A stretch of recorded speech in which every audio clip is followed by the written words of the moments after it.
Good afternoon and welcome to the Midday News. Here's what we have in the bulletin. Prime Minister calls press conference to address drought conditions. Man in police custody following Monday's robbery and murder in Portmore, St. Catherine. And later in sports, dramatic recount at Central Championships. Thank you for joining us. I'm Shamela Pullen. Here are the details. We begin this afternoon with news that Prime Minister Andrew Holness will lead a press conference in about an hour's time on a national response to the ongoing drought. The briefing comes at a time when the dry drought appears to be worsening, given that there is no rain in the immediate forecast. Already, the National Water Commission has imposed water restrictions in sections of St. Catherine and in the corporate area. Minister without portfolio Matthew Samuda also recently announced the allocation of $50 million for the trucking of water, which the opposition has viewed as inadequate. One man is now in custody in relation to Monday's robbery and murder in Portmore, St. Catherine. A security guard from Beryllium was killed and his colleagues injured during the incident. According to the St. Catherine South Police, the man was held on Thursday on the Helsha Beach with an illegal gun. Head of the St. Catherine South Police, SSP Christopher Phillips, said the man is not being treated as a suspect. He indicated that he's a person of interest who can assist with the investigation. I'll say about it, but just to say that the investigation is progressing at a pace that I'm comfortable with.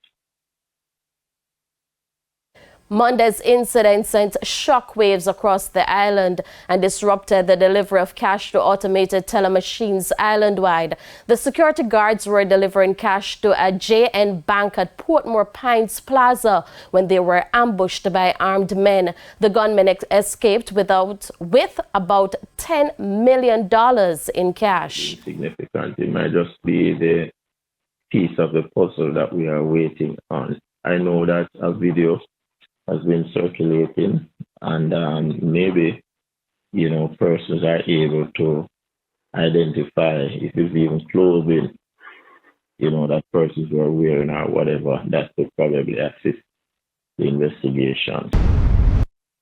The St. Ann Police is concerned about an increase in crime and violent activities in the parish.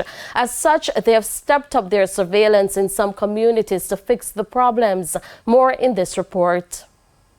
On Thursday, members of the Jamaica Constabulary Force did a walkthrough of one of the most volatile areas in the parish, the Windsor community.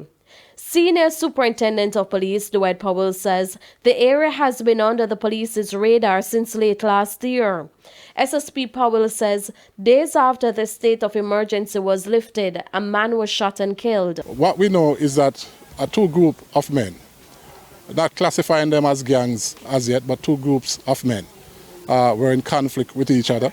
And these are persons that grew up in the same community, were friends in this very community, went to the same school.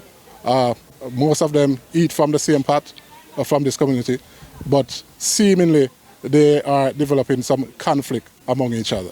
And the conflict has escalated to such an extent that we are seeing some shooting and some murders coming out of this situation. SSP Powell says based on intelligence, the area requires high level of police intervention to deal with the ongoing crime and violence. Of course, we have put in a lot of police initiative, a lot of high level police attention here, and we are doing a soft approach today just to bring some level of reassurance to this community.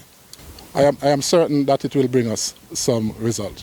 So I'm leaving the rest to the community. We will be putting in some further measures, some level 2 policing, but we'll also be looking at some social intervention activity to see how best we can merge the community together to bring about that level of normalcy.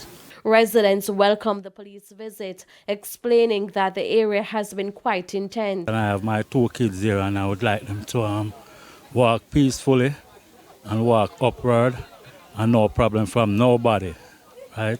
We just want to be a good people in the community, that we can live with each other in love and unity. Yeah, we don't want to live in a corrupt situation. because we cannot take all these things what's going on. So you feel this is a good community, just that people just need to live good, that's what you're saying? Yes, we need the people them to unite. Cooperation is good for all of us. So we'd like to live as one in this community. We don't want no fuss and no war. We just want love and peace in our soul.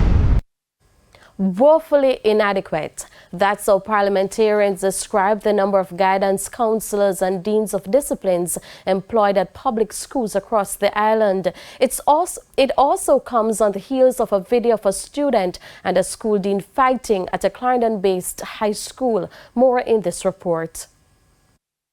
The recent spate of violence in schools has shed light on the lack of guidance counselors and deans of discipline in the nation's schools. The Education Ministry is, however, hopeful that will be addressed in the upcoming fiscal year with an improved budgetary allocation.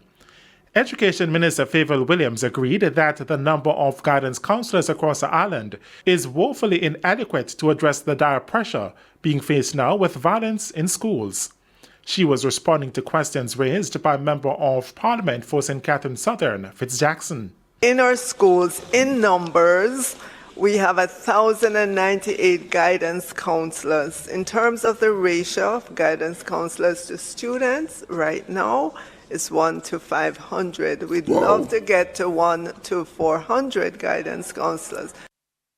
So the need right now is we would need an additional 292 guidance counselors to get to 1 to 400. Yeah.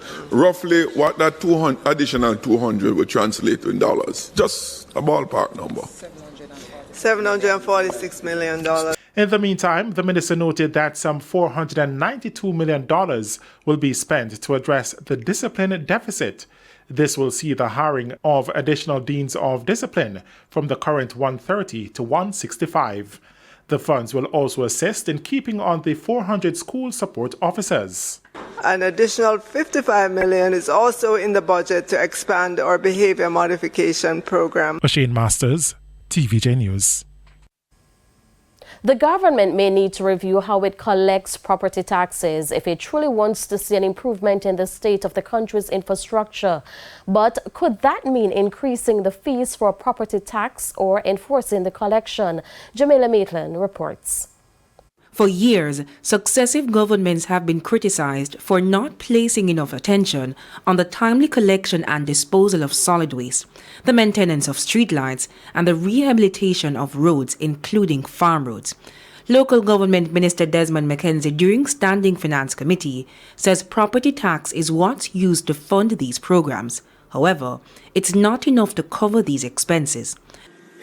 Solid waste requires about 17 billion in order for them to execute effectively and efficiently. To include capital investment across the country. To exclude the capital investment for public cleansing, what would that take? Around $11 billion. Right. And what are you getting now? We are 5.8 billion. And so, Jamaicans may be forced to deal with the issues a while longer unless serious steps are taken to address the collection of property taxes. Property taxes covers 99% of the expenditure of local government, but yet property taxes is not at the level that it ought to be. Right, I agree with that, but I also believe that we probably have to take another look at how it is that we're going to finance parochial road and maintenance and rehabilitation. With the exception of a few properties, all are charged a fee due annually on April 1. The proposed budget allocates $21.8 billion to the ministry. However, Minister McKenzie says much of that is from central government. Member of Parliament for Northwestern Manchester, Michael Phillips, is suggesting that a fund solely for the rehabilitation of roads that fall within the remit of the local government ministry can be created. It can't come from central government. is how you can create a road maintenance fund, since it's not a one road authority. It's just a suggestion to think about in how it is that you can create it to deal with municipal council roads, seeing that your road network is so dense. Jamila Maitland for TVJ News. Will Jamaica ever reach zero road fatalities? That's the question being raised by the Vice Chairman of the National Road Safety Council, Dr. Lucian Jones. His question follows the death of the 5 motorcyclists in Temple Hall, St. Andrew on Sunday night. More in this report. There's been a steady rise in road crashes over the years, which continue to put a strain on the public health system. As part of efforts being explored to address the issue, Vice Chairman of the National Road Safety Council, NRSC, Dr. Lucian Jones, says traffic cameras will be installed. In an interview with TVJ News this week, Dr. Jones says some of the devices have already been purchased, but more will be needed. He says consideration is also being given to where they will be housed.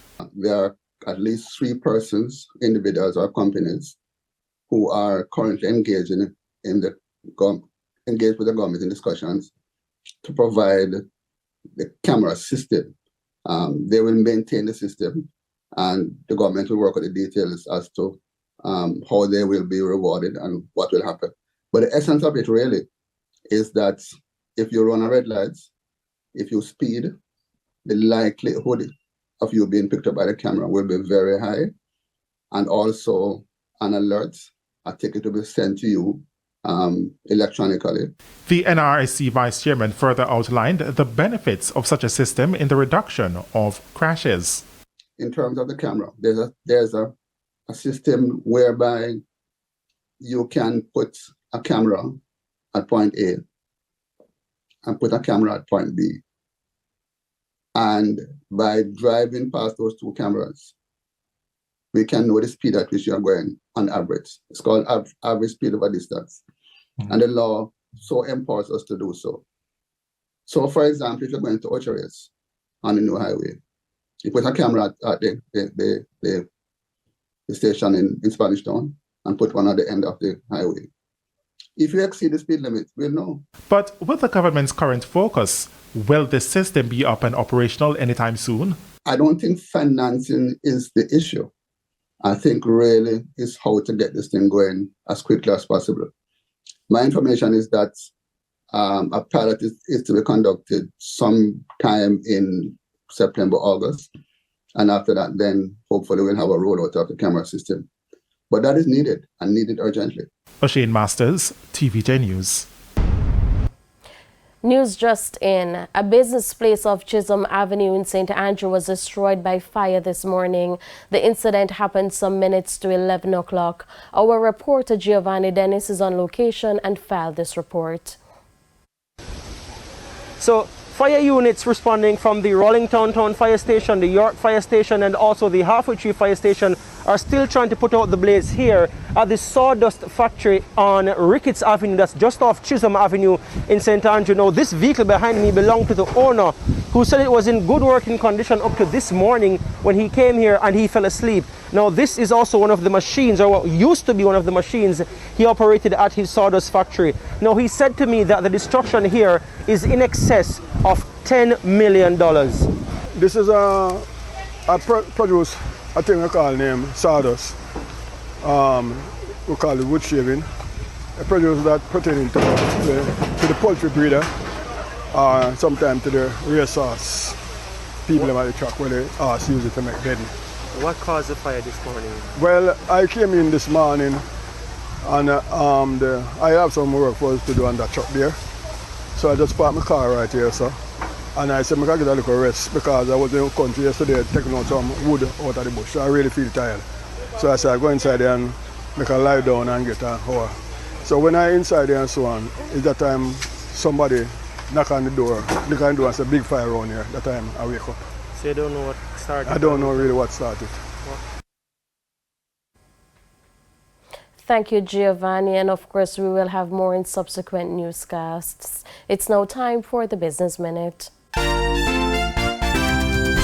Jamaica saw less remittance inflows for 2022. The Bank of Jamaica says, as at December, net remittance inflows were valued at $3.2 billion. Now that's down from the $3.26 billion brought in for 2021. According to the BOJ, the decline reflects a normalization of inflows to pre-pandemic levels and more cash-in-hand remittance. Meanwhile, net remittances for the month of December was $306.7 million. That's an increase of 1% or $3.1 million compared to December 2021.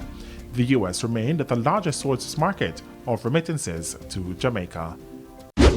Further afield, Indian multi-billionaire Gautam Adani's embattled business empire says it has secured $1.87 billion of investment from a U.S.-based assessment management firm. Florida-headquartered GQG Partners has bought shares in 4 of the group's companies. It marks the first major investment made public by the firm since it was accused of engaging in stock market manipulation and financial fraud by short seller Heidenberg Research. Adani Group has denied the allegations. And that's it for the Business Minute. I'm Shane Masters. Thank you, Shane. We head to a quick break. When we come back, we'll have your midday sports report with Jordan Fort.